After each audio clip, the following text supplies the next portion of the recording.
Olá, seja bem-vindo a mais um vídeo. Hoje a gente tem um bate-papo bem legal. Eu já vou trazer o convidado aqui para participar junto com a gente. Fala aí, Efrem, beleza? Olá, olá. Tomando meu Hoje... cafezinho aqui. Opa, servidos. Mais um papo bem informal aqui que a gente vai fazer hoje com o Efrem, que, cara, referência no code aí também no mercado brasileiro, um amigo também de longa data. A gente já vem trocando experiências sobre o universo no code há muitos anos. E, pô, muito massa poder trazer você aqui, Efrem. A gente vai falar sobre dois principais tópicos, assuntos, e vão ter várias perguntas aqui ao longo desse bate-papo. Então, a gente vai falar primeiro sobre IA generativa e no-code e como que tudo isso está se relacionando. Acho que o Efraim também tem tido boas experiências aí para compartilhar com a gente. E também como que é trabalhar em uma ferramenta no-code. Já já vocês vão entender mais porque o Efraim vai se apresentar. Mas antes dele se apresentar, já se inscreve no canal e deixa o like aí se você gostar do bate-papo. E eu quero começar com uma pergunta, cara, que é o seguinte: como que você tem visto, Efraim, essa relação no-code e IA? O que que a IA tem impactado no universo no-code para você? Eu acho que eu tenho 2 experiências com IA e no code, né. Uma é as pessoas tentando usar o IA para construir ferramentas no code, né. Uhum. E para mim eu tenho uma discussão bem grande sobre isso, que é: poxa, pega as pessoas desenvolvedoras, um time de produto melhor que tu acha, e tu dá 3 linhas para essa pessoa, assim, e diz: "Olha, agora constrói o melhor app possível". Não dá jeito, sabe. Então, eu acho que o pessoal tem uma ignorância, assim, sobre isso que faz: "Ah, não presta para isso, só cria app ruim". Eu digo: "Não, é porque a gente está usando de maneira errada". E aí eu estou dizendo: "Olha, é uma coisa interessante, voltou a fazer sentido documentação, Uhum. e não só o construir". Por quê? Porque eu fiz alguns testes com os alunos na FGV, que aqui em Brasília, que eu peguei e fiz: "Olha, vamos criar uma documentação, a gente cria os fluxos, cria o que a gente vai fazer, explica", meio como caso de uso, assim, mas bem direto, assim, é o que, o como resolver, né, e pronto, e pegar benchmarks. Então foi Antes de exatamente esses construir. 3 pontos. Isso.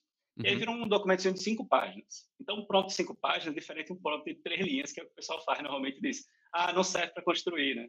Eu digo: "Olha, então pode ser algo que seja interessante". Quem está com abordagem parecida também é a AWS Studio, Uhum. né, que você põe um prompt, ele gera a documentação e depois você avalia aquela documentação. Então eu comecei a achar interessante essa abordagem, dizer: "Não, espera aí, a gente precisa melhorar, né, esse prompt para conseguir construir uma aplicação nova", né. Ah, Então então é acho que essa tipo, que a galera tá indo muito sede ao pote, assim, do tipo: "Ah, IA vai fazer tudo, tipo, então eu só passo aqui algumas informações e pronto, maravilha, ficou". E aí o que você tá falando é que você tem notado que precisa um pouco mais de cuidado antes de começar a utilizar para fazer uma instrução melhor, para fazer um prompt mais é, acertado e um pouquinho de processo antes. Caio, antes eu estava, assim, bem cético com isso, eu digo: "Não vai funcionar nunca". Aí depois eu vi, talvez, se a gente fizer alguma coisa que a gente voltar um pouco ao passado, que é: Aham, "Olha, vamos descrever bem o que que a gente quer", aham. porque é programação com linguagem natural, né, então a gente está explicando em português ou em inglês, que seja, Uhum, o que quer que faça para aí alguém executar a parte braçal, né. uhum. Então era muito como fazia software sei lá, em 90, né, 2000, então, bem, onde eu comecei com essa brincadeira de código. Então, assim, é poxa, eu entendi que voltamos a esse cenário, que depois a gente passou para um cenário que, pô, devs, designers, né, todas as pessoas têm que pensar junto. Então a gente fez, bora para o ágil. Então, Hum. assim, eu acho que teve essa mudança agora de paradigma de novo, sabe? Que a gente pode dizer, olha, a gente pode escrever as coisas bem feitas, que é a parte de executar, abraçar, a máquina pode fazer, né? Uhum. Então, eu estou meio pesquisando nisso aí, assim, para dizer, olha, eu acho que aqui talvez tenha um canal legal sobre isso, né? Então, acho que essa é a primeira coisa da GenAI. E a segunda coisa que mudou muito para minha cabeça é de como codar agora eu estou usando muito mais, tá? Hum, Então, que nem um Efraim bem pessoal, assim, eu estou usando cada vez menos ferramentas low code e mais ou vou para o no code full ou eu vou para script com IA. Então, hum. acho que essa coisa também está mudando um pouco para mim. E eu sei que, assim, porque eu entendo um pouco de código, Sim, então, ok, quer eu falar. entendo.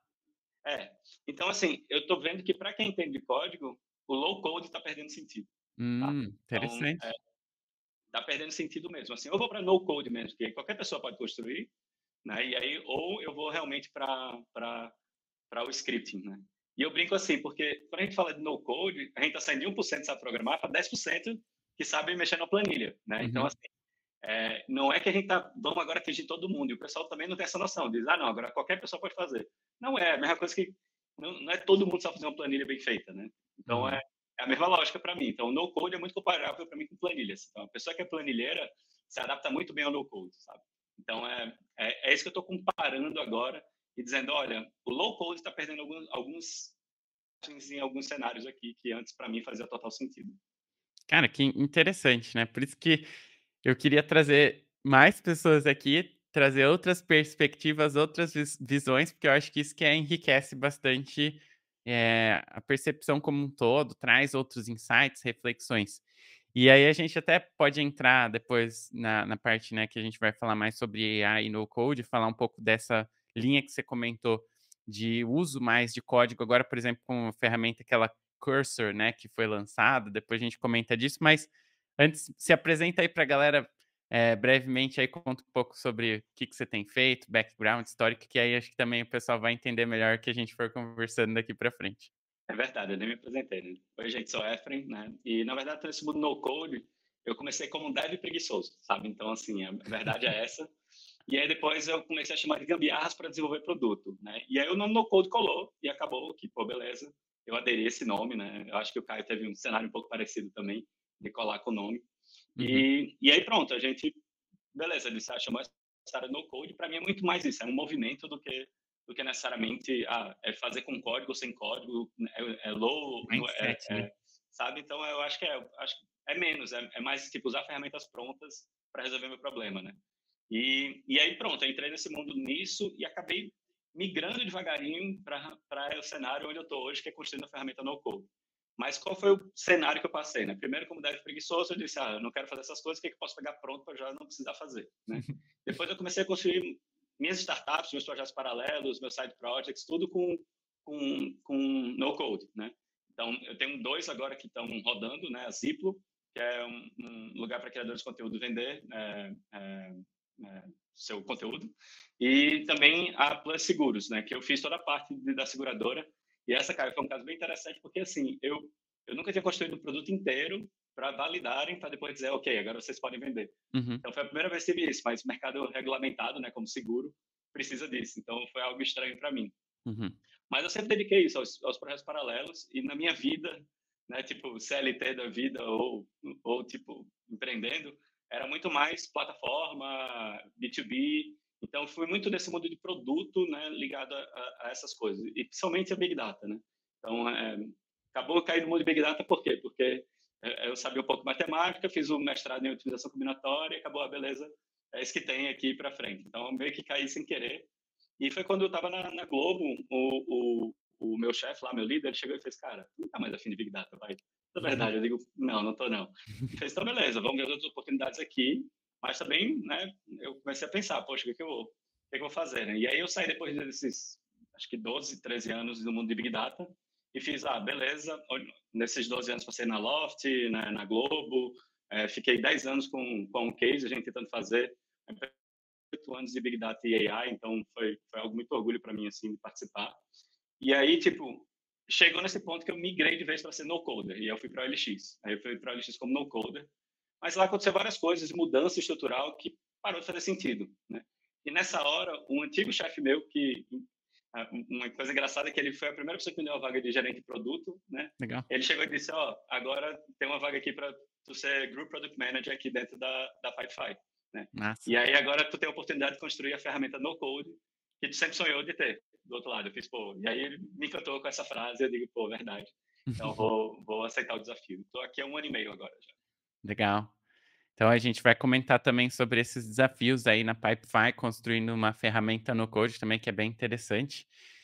E você sempre teve, assim, de alguma forma, um pezinho na programação, né, Efraim? Você tem esse Sim. background, né? Então, Eu me assim, formei em computação, né? Então não tem então como é escapar. diferente, porque, por exemplo, eu venho do design, né, então para mim ainda o universo de programação é um pouco mais, assim, pô, nebuloso, não é tanto aonde eu também quero me aprofundar. No seu caso, você já tem essas skills, então isso acaba também puxando um pouco da sua prática no dia a dia, o que você vai preferir de usar de tecnologia e tal. E aí, falando sobre essa tendência, né, de, tipo, talvez agora o low code talvez perdendo um pouco de força, porque programar também ficou mais fácil com inteligência artificial, né? Inclusive, eu quero comentar, né? Teve um dia desses aqui, eu estava mexendo no Framer, né? E aí o Framer é tudo React ali atrás, né? E Uhum. aí eu fui procurar algumas coisas, queria fazer uns efeitos diferentes. Aí eu falei, pô, e se eu tentar escrever um código personalizado aqui, em React, só que eu não manjo tanto, assim, eu sei entender mais ou menos a estrutura, mas não vou saber escrever exatamente o que eu quero. Aí fui lá, usei o ChatGPT, expliquei para ele como que geralmente funcionava ali a base, e aí, cara, consegui o código do jeito que eu queria. Então, assim, até para mim também que não gosto tanto de código, mas preciso em algum momento, isso acaba substituindo aquele meu amigo programador que eu enchi o saco no no passado, e aí eu enchi o saco dele para me ajudar uma vez, ficava com vergonha de pedir de novo, agora não, agora eu posso pedir quantas vezes eu quiser ajuda ali que vai sair alguma coisa. Então isso também acabou que eu percebi também essa mudança. E você chegou a usar aquela ferramenta nova, o Cursor ou Não, alguma outra coisa? Não? Mas você já ouviu não, falar, né? já. Eu estava testando um bocadinho a Abstra agora, que tem também esse conceito de código, né? Uhum. Então, eu já conheci o pessoal, conheci, inclusive, assim, eu fiquei mais próximo, foi no evento que foi ano passado, Sim, a gente o não se Bruno, né? encontrou, Aham. então, e aí eu conversei mais com o Bruno e tal, e eu expliquei, e ele, assim, explicou que ele, cara, ele vai para código, sim, a pessoa não pode ter medo de código. Eu achei Uhum. interessante, e estou brincando um pouquinho com a ferramenta e estou bem encantado que Legal. dá para fazer ali. E é um que eu uso há muitos anos já, né? Eu fui ver quando foi meu primeiro commit no GitHub lá, né? De Google Apps Scripts, faz mais de 10 anos, então eu fiquei, poxa, beleza. Então faz 10 anos que eu uso e eu estou bem acostumado. Então é o Node por trás, então é JavaScript e aí é o que eu sei mais também, JavaScript, então eu fico mais acostumado.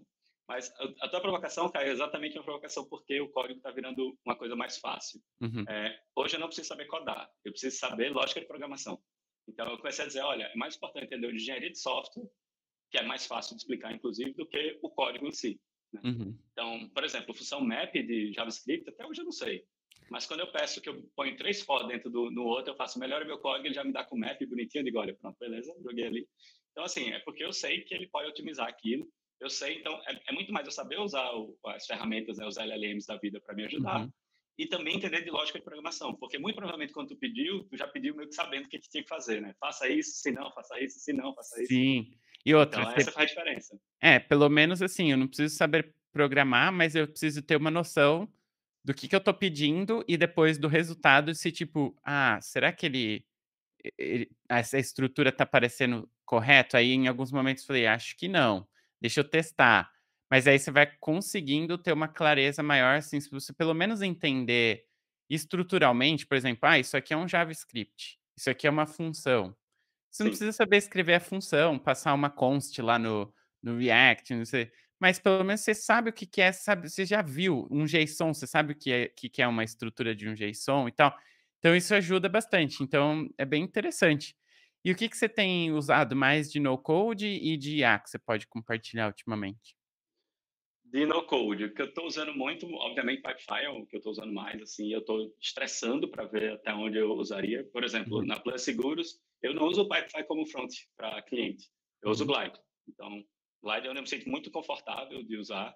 E eu gosto muito da lógica dele do não me faça pensar, sabe? Então, é assim, eu não posso mudar o lugar do botão. Tá ali, acabou, sabe? E eu gosto muito disso. Tu, como designer, deve gostar muito menos, mas eu, como uma pessoa que sou muito ruim de estética e de UX, de modo geral, eu acho excelente. Então, para mim, aquela limitação do Glide é muito bom. Então, eu uso muito o Glide, né, normalmente com front, quando eu quero fazer uhum. algo rápido. Já vem E, pronto uma interface de uma qualidade boa, então isso ajuda exato. também. Tem o lado bom e o lado ruim. Vai ser uma experiência benchmark, não vai ser uma Sim, experiência incrível, vai ser uma exato. experiência ok. É. Né? E, de modo geral, para B2B, onde eu atuo mais, é ok, é aceitável. Né? Não, É para ferramentas internas, às vezes, também, né?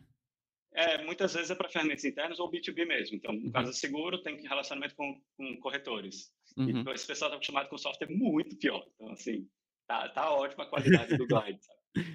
Então, proporções. Então, normalmente eu uso o Glide de front. Eu estava usando muito o Zapier. Eu estou cada vez diminuindo mais o Zapier. É engraçado esse sentimento que eu tá estou indo tendo com mais o Zapier. N8N ou alguma outra coisa ou não?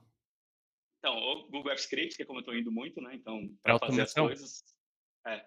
Hum, Às vezes eu fui para o N8N, por exemplo, lá na Plus, o que aconteceu? O Zapier tem um limite de 30 segundos para cada step, eu não sabia disso. hum, E aí o que aconteceu? O meu prompt tem de instrução, só de instrução tem 13 páginas. E aí ele demora 1 minuto e 40, normalmente, para rodar. E aí o Zapier não aceitava. Aí o que a gente fez? Manteve todo o processo do Zapier, chamou um N8N e o N8N que roda. Então essa parte roda no N8N. Então eu tinha feito no Google Apps Script, mas a galera prefere fazer no N8N. Então É, aí é o caso que eu estou dizendo. Por democracia, eu acho que low code ele faz muito sentido, tá? Então, hum, eu só estou dizendo, por isso que eu falei, pessoal, eu estou indo cada vez mais para script, porque para mim essa discussão de no code, low code ou código é muito o quão poder eu quero ter sobre toda a experiência. Né? Então pô, beleza, estou trocando, ou vou ter simplicidade ou vou ter muito poder que é código, né? Então eu meio que estou matando essa fase do meio. Mas lá a hum. gente usa o N8N e usa bem, assim, o N8N, Tá usa consideravelmente. hospedado self-hosted lá? Está hospedado no N8N, na Ah, pod no do cloud N8N. mesmo. A gente não hospedou por causa disso. Eu quero simplicidade. Então, eu digo, ó, Aham. vou hospedar com quem sabe. Sei que É, custa muito mais do que se hospedasse do meu lado, sim. mas eu estou tranquilo com isso, sabe? Eu Menos digo, uma responsabilidade. eles vão garantir o SLA, né? Aham. Mas talvez agora a gente vai precisar levar para a nuvem interna por causa de certificados, etc. Tá? Então, Sim, essa é outra coisa que a gente foi para o N8N, legal. né? Então, hoje, basicamente, eu estou usando esse kit aí, Zapier, N8N, Glide e Pipefy. Então, e aí eu estou experimentando com Abstract agora, mas não tem nenhum caso usando ainda de verdade. Né? E IA você tá plugando como? Pelo Pipefy, que já tem integração, ou é ChatGPT mesmo, Gemini, que você tá usando mais? De IA, estou usando total OpenAI, assim, não estou usando outra coisa. E, cara, assim, eu peco muito pela simplicidade das coisas, né? Eu digo, cara, eu vou pegar a referência de mercado e pronto, sabe? Aí eu Uhum. comecei a brincar algumas coisas com o Claude, mas nada É demais. exploratório. É bem exploratório mesmo. A gente brincou algumas coisas aqui na Pipefy com o Llama. Fiquei bem impressionado com os resultados do Llama, assim, então foi algo interessante de ver. E para mim, tá chegando esse ponto que todas essas LLMs estão virando commodities, sabe? Então, só vai ser mudar o endpointzinho e tá resolvido, né? Fazer um Aham. tweakzinho aqui e ali no prompt e tá resolvido. Não tem muito mistério. Eu acho que estamos chegando no nível, principalmente essas que estão no topo, né? A Mistral, né? Uhum. Claude, Llama e OpenAI, que talvez o Gemini também brinquei isso muito pouco ainda, que só é trocar a API, né? Gemini eu quero testar por causa da janela, né, de prompt, que é muito maior, então Hum, são coisas que eu tô pegando documentos muito maiores para testar. Então, legal. e aí eu sempre uso, como chat, eu só uso o OpenAI, né, disparado. Eu devo mudar agora para algum para não ficar viciado, eu acho que vou mudar para o Gemini, provavelmente. E o resto tudo eu uso em automação. Então, para mim, se quiser, do mundo de no-code da vida, são duas coisas que tem que saber. Uma é fazer prompt, que aí pode ser para esse on-demand que a gente está fazendo, né, no chat, e outra é saber automatizar esse processo. Né? Então, são as duas grandes coisas aqui que eu tô brincando. E agora a terceira que eu estou vendo é agents, assim, sabe? Se faz sentido ter agents em alguns casos, sabe? Então, eu ainda não vi nenhum caso assim que eu digo, pô, eu realmente preciso de um agent, a não ser se preciso de documentos muito longos, Uhum. mas talvez a gente vai fazer alguma coisa que vai ter um agent para escrever código, sabe? E fazer contas corretas e não contas imaginárias da OpenAI, sabe? Que legal, que massa. E, bom, antes da gente ir para o próximo tópico, que é falar um pouco mais dos desafios aí, do processo de trabalhar com uma ferramenta no code, criando uma ferramenta no code, tem mais alguma coisa que você gostaria de comentar sobre IA, sobre no code em geral, que você acha que a galera gostaria de saber, ou algum caso de uso, exemplo? Eu gosto muito de falar sempre que a galera fala de LLM, né, de GenAI, de um jeito muito abstrato e de como vai mudar tudo. E eu tenho uma visão, acho que às vezes até pessimista demais, sabe? Mas o que eu quero dizer é, o que o no-code fez para o código, sabe? Tipo, de democratizar, a LLM está fazendo para IA. Então, Uhum, é basicamente isso, assim, para mim. Então, antes era muito difícil fazer um modelo de classificação. Hoje, com o RAG, um Vector Database, em um agent, eu consigo fazer modelos de recomendação bem mais fácil. Porque aquela coisa de todo o cálculo, etc., como fazer, o pessoal já está fazendo, criando aquele vetor, sabe? Então, eu estou mudando um pouco minha cabeça nesse sentido de dizer, olha, eu sempre estou encarando as GenAIs como o jeito democrático de usar IA. E aí eu estou explorando muito essa área assim desse jeito, sabe? Estou muito menos preocupado com a revolta das máquinas e muito mais preocupado em dizer, poxa, como é que eu consigo democratizar ainda mais o uso da IA aqui dentro, né? E a galera faz, o custo é muito alto. Eu digo, poxa, depende muito do teu caso, né? Porque custar $1 para fazer uma chamada é um custo alto? É. Mas tu ganha R$ 5.000 com essa chamada, tá valendo, né? É, você só tem que saber usar isso daí de uma forma mais interessante, né, que a conta fecha, né. Uhum, Legal. exatamente. Bom, então vamos falar aí sobre esse desafio, como é que está sendo esse desafio aí, criando uma ferramenta no code, na Pipefy, como que é construir uma ferramenta no code? Hoje eu estou lá como Principal Product Manager, né?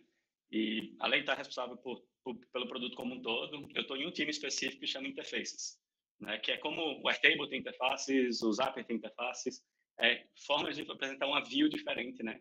Daquela minha camada dentro de um pipe ou database que eu tenho lá. E, e é muito legal porque apanhando em várias coisas que eu estou entendendo decisões de ferramentas que eu digo, pô, por que fizeram tão difícil isso, sabe? E às vezes eu faço, pô, não dá para fazer mais simples do que isso, assim. E a minha discussão maior é essa, assim, porque eu estou querendo que ser uma ferramenta mais simples, assim, só que ao mesmo tempo eu não posso ser porque eu tenho um foco que não é generalista como Glide. Né? Eu tenho um foco só de Service Management dentro da Pipefy. Então, é o que é simples para alguém de Service Management, sabe? Então, isso está sendo bem interessante de ter esses conflitos e de entender, por exemplo, quais são os elementos básicos essenciais para ter, sabe? Um texto, uma tabela, aí eu gosto como software divide, assim, que ele tem elementos estáticos e elementos dinâmicos. Uhum, Então, isso eu acho muito legal, assim, pô, deixa bem claro, sabe? Tipo, elementos estáticos e elementos dinâmicos. Eu gosto de como a UX do Glide monta, né, sem eu me preocupar. Né? Então, a gente não foi para essa abordagem, a gente deixa da resize, etc., porque a maioria das pessoas acessa por desktop, e hum, que é uma área mais, tipo, eu quero ver 3 gráficos aqui em cima, sabe? Então, é uma coisa importante para a galera que usa. uhum. Então, está sendo muito interessante ver, porque eu estou acabando ficando no meio do caminho entre um Power App, sabe, que você construir a experiência como um todo, né, e tentando chegar num Glide, e acaba sendo meio termo também que é um Bubble, sabe, tipo, é engraçado isso. Porque eu sempre falei isso para ti, né, tipo, eu acho o Bubble, o Bubble, o tempo que eu demoro para aprender a fazer as coisas lá, eu faço no Glide e faço no canto mais rápido, sabe? Sim. Então, poxa, eu cara, eu tô entendendo muitas decisões do Bubble, assim, tá sendo engraçado para eu quebrar um pouco a cabeça Ah, e é? dizer, não, o que eu posso fazer diferente aqui para entender isso, sabe? Legal. Porque é bizarro, assim, as pessoas pensam na cabeça, pega o Power Apps, assim, o Power Apps, ele tem uma visão bem de dev, sabe? Que veio do Visual Basic, assim, se tu entende Visual Basic, tu vai nessa lógica, né? Uhum, Se tu pega o Bubble até menos, mas, sei lá, o Webflow é total para design. Então, o design uhum, ama. Por quê? Porque uhum. tem aquelas paletas que parecem uma ferramenta de design, sabe? Então, eu estou tentando entender, assim, qual é o meio termo que eu tenho aqui, que é, para mim, a pessoa planilheira, assim, sabe? Eu Hum, estou resumindo do resumo do resumo. Então, eu digo, pô, essa pessoa está preocupada em fazer o quê? Como pega uma planilha e faz tudo dentro da planilha, sabe? Então, isso está sendo bem interessante de entender e de dizer, poxa, que o Glide fez mais isso, né? O Glide antigamente era literalmente isso, você só plugava uma interface mais bonitinha em cima de uma planilha, né? uhum, Então, tá sendo interessante ver esses meios e ver o que cada ferramenta está virando sua vertical, assim. Então, Power Apps da vida, App Sheets, etc., vai para apps internos, corporativos, total, que pode ser feio pra caramba, que não tem uhum, problema, né? uhum, Aí se tu vai para um Glider, é muito menor a quantidade de pessoas usando, né? Tipo, vai ser algo muito de nicho, muito pequenininho e que tem poucos estúdios que trabalham em cima daquela lógica. Né? Tu pega o Bubble, não, já tem uma massa bem maior de gente dedicada, mas tu já é mais complicado que o Glide, mas é mais sim. simples do que um Power App, sabe? Uhum. E essa exploração está sendo muito massa, cara, assim, olhar desse outro lado, sabe? As ferramentas dizer, poxa, como eu estou entendendo algumas decisões que a galera tomou, sabe? Então isso está sendo bem doido, né? De entender e dizer, poxa, beleza, tá, tem que ter essa flexibilidade mesmo, porque a pessoa que está usando quer ter essa flexibilidade de ser 2 botões feios com 3 gráficos horríveis, sabe? E tudo bem. Então, Interessante, cara, muito legal, assim. E é a gente que às vezes acaba tendo uma visão mais geral, assim, que a gente conhece várias ferramentas no code, a gente consegue começar a perceber, né, as diferenças principais entre outra. E eu sempre caio num cenário que, assim, às vezes eu olho e falo assim, pô, essa ferramenta tem essa parte que é muito legal. Aí essa outra tem essa parte que também é muito legal, mas essa outra, deixa a desejar. Aí você tem um mapa, assim, na sua cabeça, você fala assim: "Cara, se pudesse existir uma ferramenta que tem o melhor de cada uma delas, né, assim, ia ser o mundo ideal". Mas também a gente não sabe, né, se juntasse tudo, se não ia causar outros problemas ou outras percepções, mas isoladamente a gente acaba vendo isso, né. Por exemplo, uma vez eu vi no Adalo, que eles tinham criado um negócio para você uma AIzinha lá que você dava um prompt e ele criava para você uma estrutura de banco de dados, e já colocava essa estrutura de banco de dados naquele aplicativo que você estava criando.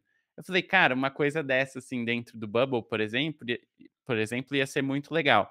No software, tem a parte visual que já tem muitos componentes pré-prontos, você já arrasta um bloco inteiro, você só pluga no banco de dados e já está funcionando. No Bubble você teria que construir componente por componente, só que daí, em alguns momentos, você ter o componente pronto inteiro para você arrastar, faz total sentido em relação ao tempo que você vai desenvolver, só que se não te der a flexibilidade de você customizar no detalhe quando for necessário, você também fica desejando que você tivesse na outra ferramenta que é mais granular. Então daí você fica, né, nesse conflito, né, e daí se é MVP, se é um contexto mais rápido, uma ferramenta talvez é melhor. Se é uma coisa mais para longo prazo, mais detalhado, mais, pixel perfect, que vem de layout do Figma, por exemplo, daí já muda um pouco o contexto. Então, é muito interessante, deve ser um mega desafio aí para você, né, É, pensando em tudo isso. e quer exemplos, assim, o que que é mais difícil dessa tua fala aí? Onde eu vou pecar por simplicidade e onde eu vou pecar por completude, né? Se Uhum, pegar um Power Apps, etc., vai para completude. Mas eu sempre provoco aqui, eu digo, a Microsoft não está construindo o Word em cima de Power Apps. Então, uhum, assim, não é o melhor cenário para tudo, né? Um builder completo para caramba, né?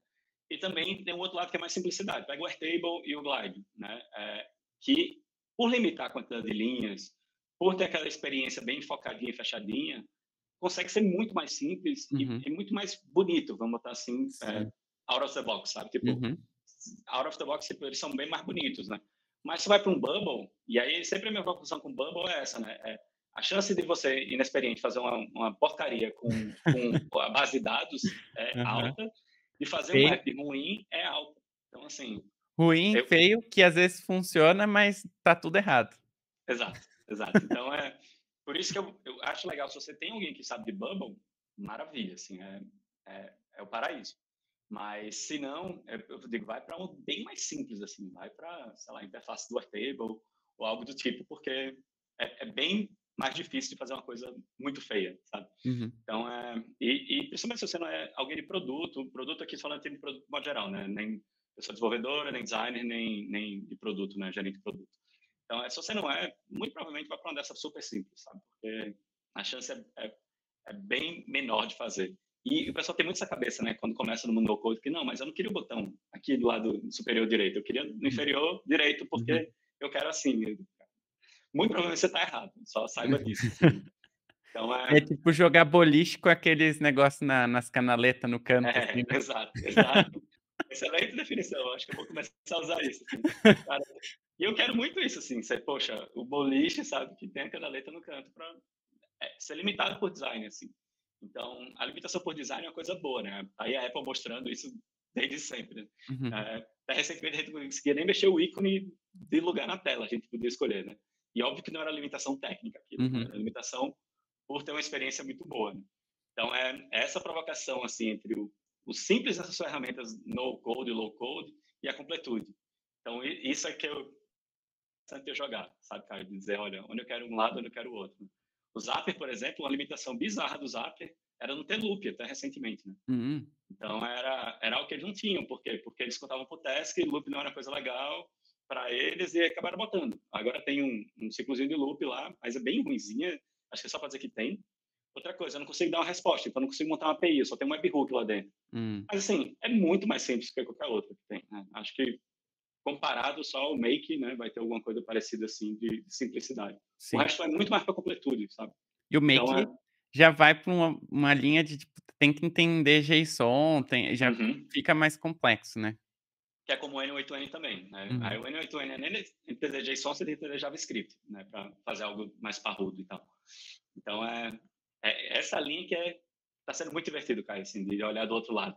Porque onde eu quero ser completo, eu não quero ser limitado por design. E, bem, tu sabe, no mundo de produto, o mais difícil é dizer não, né? Tipo, então, assim, poxa, Uhum. como é que eu digo não para isso, sabe? É, Então, é bem complicado. que legal, massa, bacana pra caramba.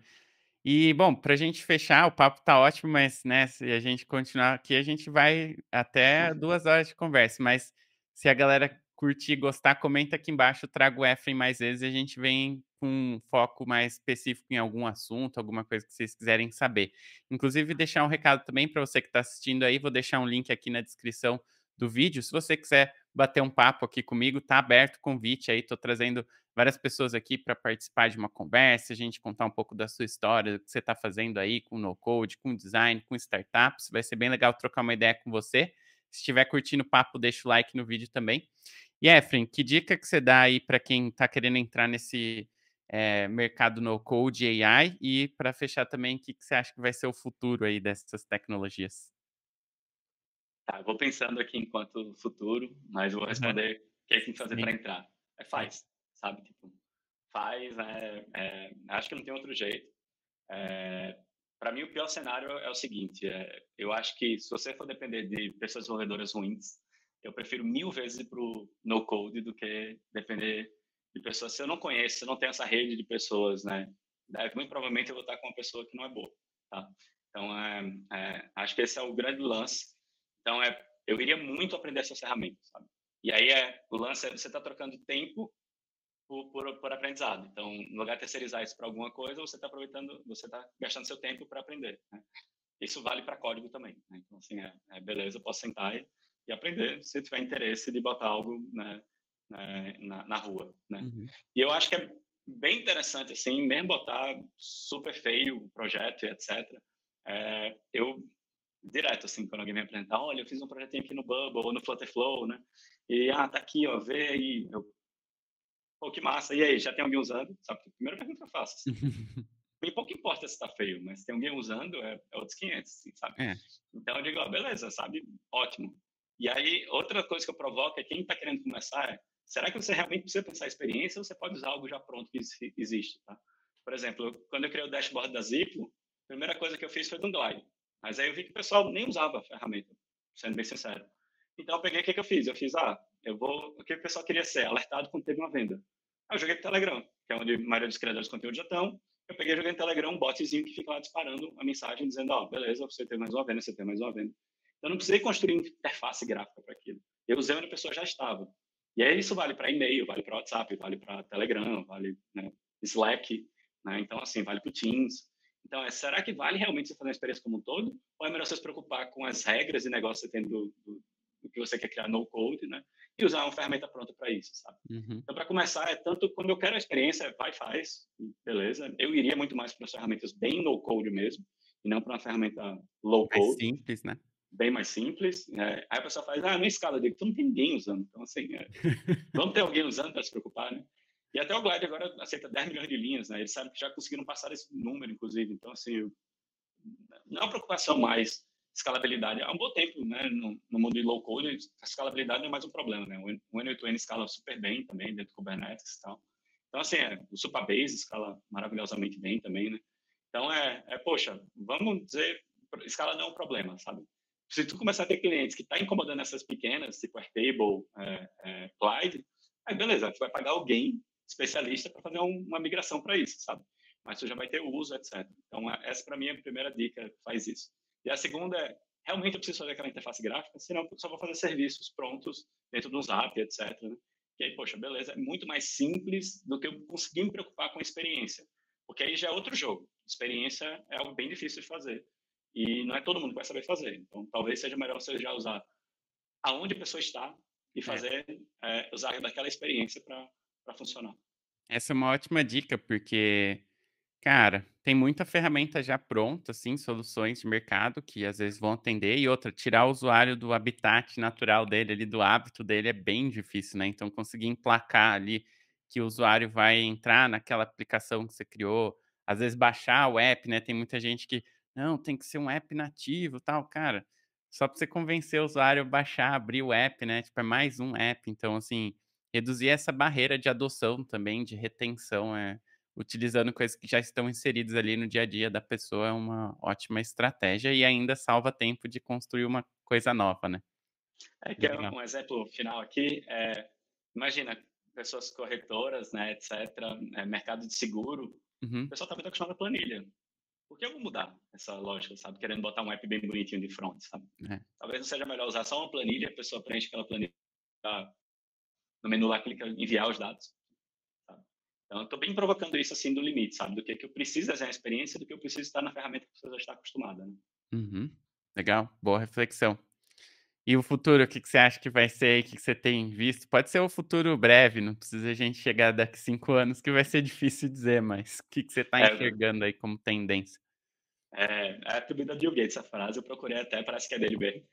Que é, a gente normalmente superestima, né, o curto prazo e subestima o longo prazo, né? Uhum. Então, 10 anos eu não tenho coragem de dizer, assim, mas eu acho que para os próximos 3, 4 anos vai crescer muito, assim. Do Gartner lá, né, porque quando a gente acompanha esses números por causa da Pipefy, Uhum. 70 e tantos por cento das aplicações construídas dentro de empresa vai ser no code, sabe? Ou low code, né? Isso. Então é muito gigante o mercado que vai crescer nesses próximos 4 anos, assim. E, poxa, sei lá, tem vídeos maravilhosos e o pessoal construindo o RP inteiro porque preferia ter o controle do RP para o caso específico da empresa no Bubble, né? Então, do Renato, né? Do Renato Assi, eu vi esses dias ele gravando o pessoal, que era isso, cara, beleza, ó. A gente construiu o RP inteiro porque a gente é um fazenda de camarão e a gente precisa ter um caso muito específico de RP. Tá? Então, eu digo, cara, eu acho bem doido isso, assim, dizer, pô, beleza, tem muito mercado para isso agora. Assim. E tem muito estúdio já bom, tá? Fazendo essas coisas. Então, desde de parcerias com estúdios a implementar, normalmente é mais barato, né? E aí pensando no custo total, né? De construção, de ownership da coisa, você usando um estúdio desse de no code, low code, do que usando um estúdio de código puro, né? E querendo ou não, se você faz isso, se você aprende as ferramentas, você consegue fazer só depois, né? Também. Então, Sim. talvez seja legal para fazer um começo, etc., e depois ir sozinho.